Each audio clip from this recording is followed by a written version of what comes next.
প্ৰথমে মই সমগ্ৰ অসমবাসীক সৰস্বতী পূজাৰ শুভেচ্ছা জ্ঞাপন কৰিলোঁ।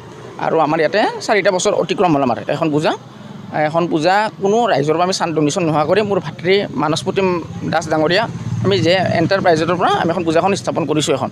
আৰু কিছুমান এতিয়া ধৰক 4টা বছৰ অতিক্ৰম হ'ল, কিছুমান ব্যক্তি স্থানীয় বাসিন্দাবোৰ নিজে আহি আমাক সহযোগিতা কৰে। কিন্তু বিশেষ কৰি ক'বলৈ মোৰ ভাতৃ মানস প্ৰতিম দাসে এইটো পূজাখন স্থাপন কৰিছে। নিজা খৰচা, কিন্তু আজিকালি ৰাইজে কিছুমান নিজে দান বৰণ নিদিয়ে, কিন্তু আমি নিজা কৰি চান্দা নোতোলোঁ আমি। হাতীগড়ত যথেষ্ট মানুহখিনি আহে, আহি সেইখিনি সহযোগিতা কৰি আছে। আজি আপোনালোকেতো দেখিছে এতিয়া খিচিৰি পায়স এইখিনি চবখিনি হ'ব, অন্ন হ'ব, সেইখিনি হ'ব। আৰু এতিয়া 300-400 মান মানুহ হয় আমাৰ নিজৰ বাসগৃহতে হয়তো। হয়, অঞ্চলৰ মানুহখিনি আমাৰ নিজৰ বাসগৃহতে এইটো স্থাপন কৰা হয়। সৰস্বতী পূজাখন কৰিব লাগে, যিহেতু বিদ্যাৰ দেৱী পূজাখন কৰিব লাগে, জ্ঞানটো খুব দৰকাৰ।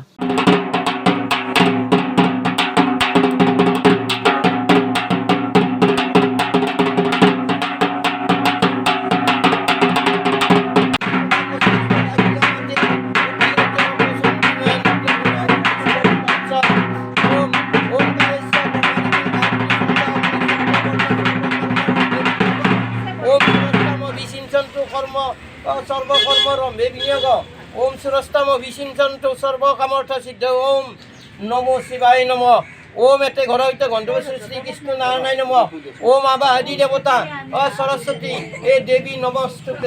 ঘৰ, অফিচ, গুদান আদি সলনি কৰাৰ কথা ভাবিছে নেকি? পিছে সলনি কৰিব হয়, সকলো বস্তু এঠাইৰ পৰা আন ঠাইলৈ সহজে নিয়াটো জানো সম্ভৱ? চিন্তা তাতেই নহয় জানো?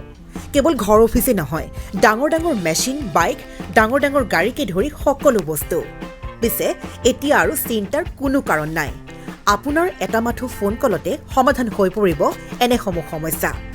আপোনাৰ কাষত আংকুশ কাৰ্গো পেকাৰ্ছ এণ্ড মুভাৰ্ছ সমগ্ৰ ভাৰততে প্ৰভাইড কৰে ড'ৰ টু ড'ৰ ছাৰ্ভিচ। গতিকে দেৰি কিহৰ?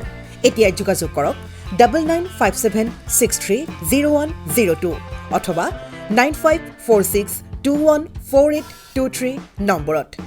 লগতে ঠিকনা ফটাহিল আমবাৰী নিয়েৰ অনাথ আশ্ৰম, আমবাৰী থানা, গুৱাহাটী।